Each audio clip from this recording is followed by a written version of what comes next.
What's up, everyone? Mark here with another Berm's Bricks. It's been quite a while, I think, but for Inauguration Day, I thought what better time than now to do Lego set number 21030, the U.S. Capitol Building. So before we get started, it's worth mentioning, especially if you're new to Lego or relatively new to Lego, most of the Expert and Architecture series sets do not come in numbered bags. So even if you're following along in the directions like you're supposed to, the pieces aren't necessarily in any particular order.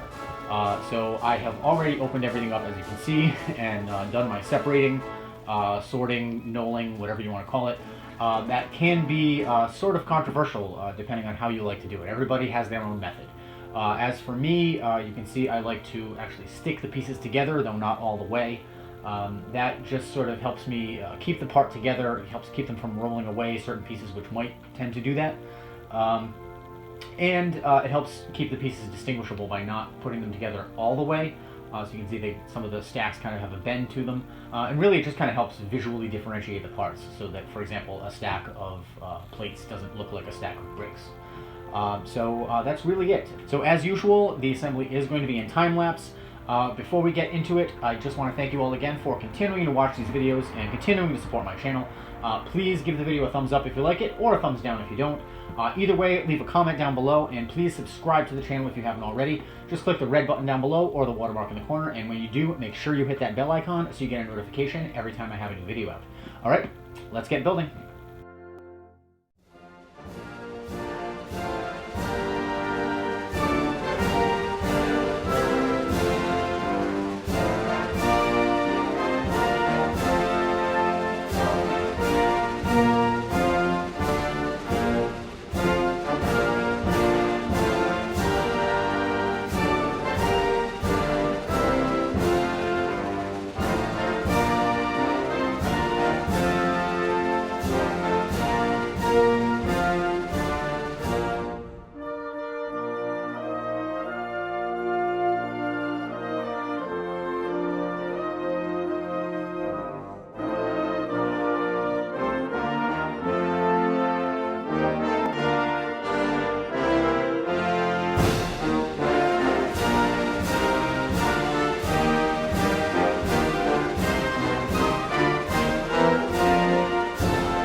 Fitzgerald Kennedy, do solemnly swear.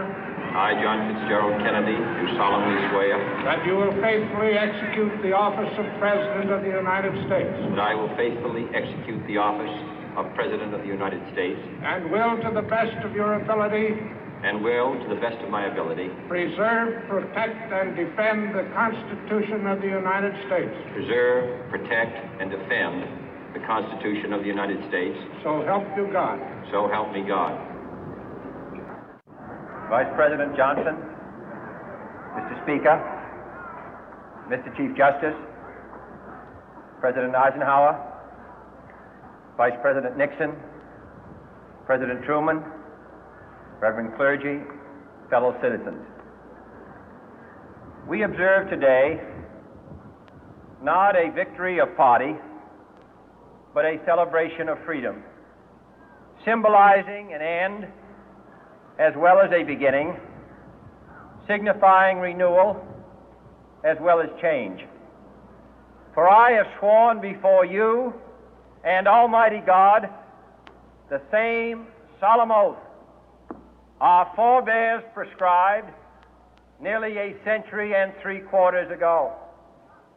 The world is very different now, for man holds in his mortal hands the power to abolish all forms of human poverty and all forms of human life.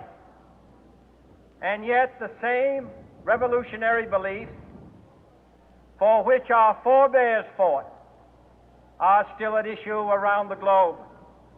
The belief that the rights of man come not from the generosity of the state, but from the hand of God. We dare not forget today that we are the heirs of that first revolution. Let the word go forth from this time and place to friend and foe alike that the torch has been passed to a new generation of Americans born in this century, tempered by war, disciplined by a hard and bitter peace, proud of our ancient heritage, and unwilling to witness or permit the slow undoing of those human rights to which this nation has always been committed and to which we are committed today at home and around the world.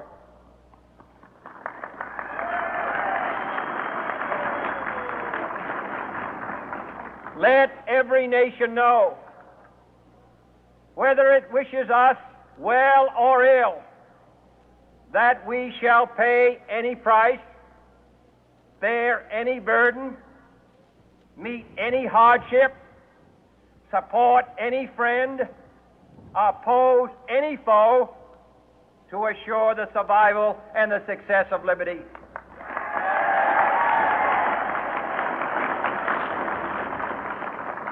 This much we pledge and more. To those old allies whose cultural and spiritual origins we share, we pledge the loyalty of faithful friends. United, there is little we cannot do in a host of cooperative ventures. Divided, there is little we can do, for we dare not meet a powerful challenge at odds and split asunder. To those new states whom we welcome to the ranks of the free, we pledge our word that one form of colonial control shall not have passed away merely to be replaced by a far more iron tyranny. We shall not always expect to find them supporting our view, but we shall always hope to find them strongly supporting their own freedom, and to remember that in the past, those who foolishly sought power by riding the back of the tiger ended up inside.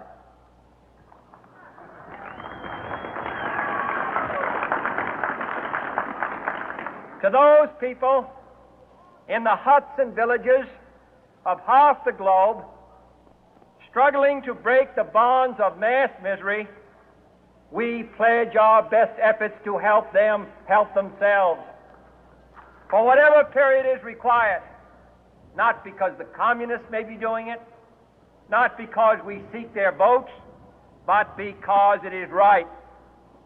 If a free society cannot help the many who are poor, it cannot save the few who are rich.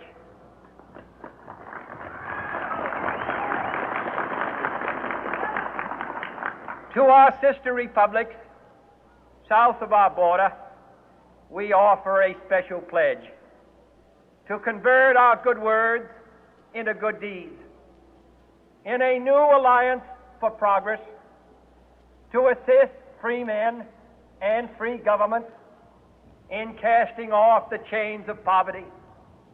But this peaceful revolution of hope cannot become the prey of hostile powers.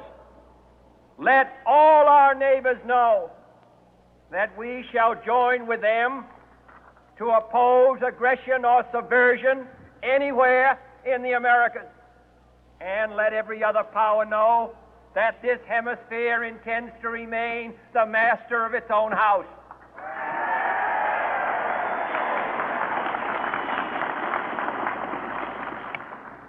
To that World Assembly of Sovereign States, the United Nations, our last best hope, in an age where the instruments of war have far outpaced the instruments of peace, we renew our pledge of support to prevent it from becoming merely a forum for invective, to strengthen its shield of the new and the weak, and to enlarge the area in which its writ may run.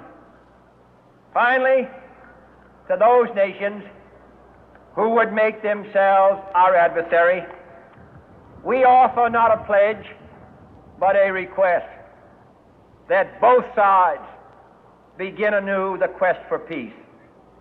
Before the dark powers of destruction, unleashed by science, engulf all humanity in planned or accidental self-destruction, we dare not tempt them with weakness, for only when our arms are sufficient beyond doubt can we be certain beyond doubt that they will never be employed. But neither can two great and powerful groups of nations take comfort from our present course, both sides overburdened by the cost of modern weapons, both rightly alarmed by the steady spread of the deadly atom, yet both racing to alter that uncertain balance of terror that stays the hand of mankind's final war. So let us begin anew, remembering on both sides that civility is not a sign of weakness, and sincerity is always subject to proof. Let us never negotiate out of fear, but let us never fear to negotiate.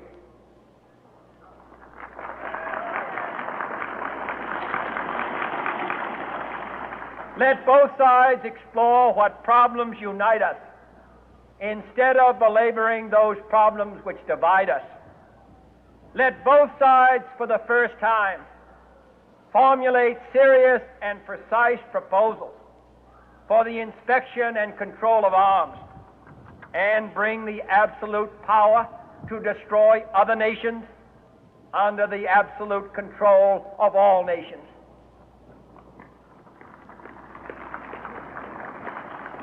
Let both sides seek to invoke the wonders of science instead of its terrors. Together, let us explore the stars, conquer the deserts, eradicate disease, tap the ocean depths, and encourage the arts and commerce. Let both sides unite to heed in all corners of the earth the command of Isaiah to undo the heavy burden and let the oppressed go free.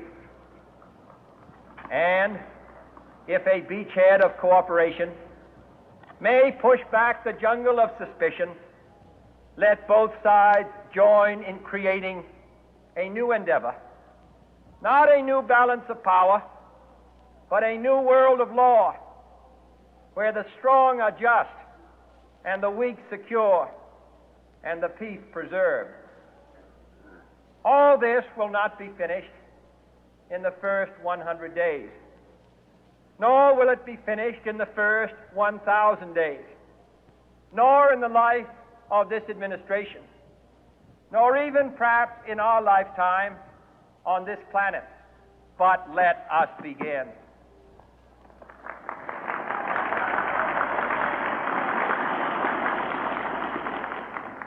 In your hands, my fellow citizens, more than mine, will rest the final success or failure of our course. Since this country was founded, each generation of Americans has been summoned to give testimony to its national loyalty. The graves of young Americans who answered the call to service surround the globe.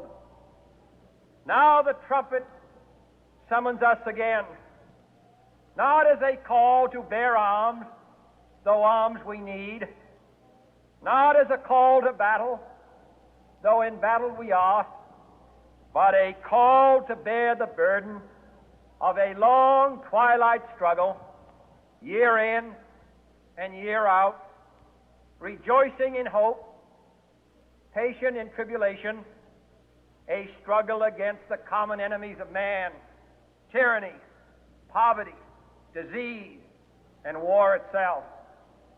Can we forge against these enemies a grand and global alliance,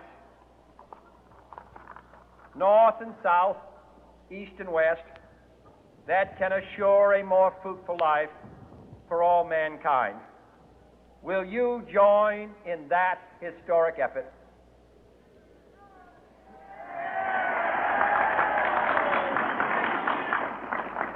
In the long history of the world, only a few generations have been granted the role of defending freedom in its hour of maximum danger.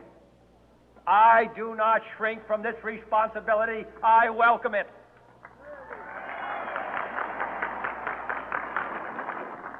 I do not believe that any of us would exchange places with any other people or any other generation. The energy, the faith, the devotion which we bring to this endeavor will light our country and all who serve it. And the glow from that fire can truly light the world. And so, my fellow Americans, ask not what your country can do for you, ask what you can do for your country.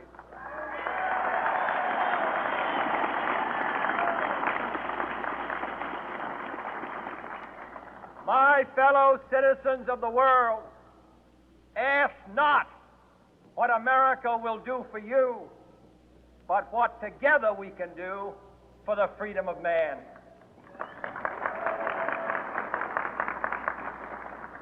Finally, whether you are citizens of America or citizens of the world, ask of us here the same high standards of strength and sacrifice which we ask of you.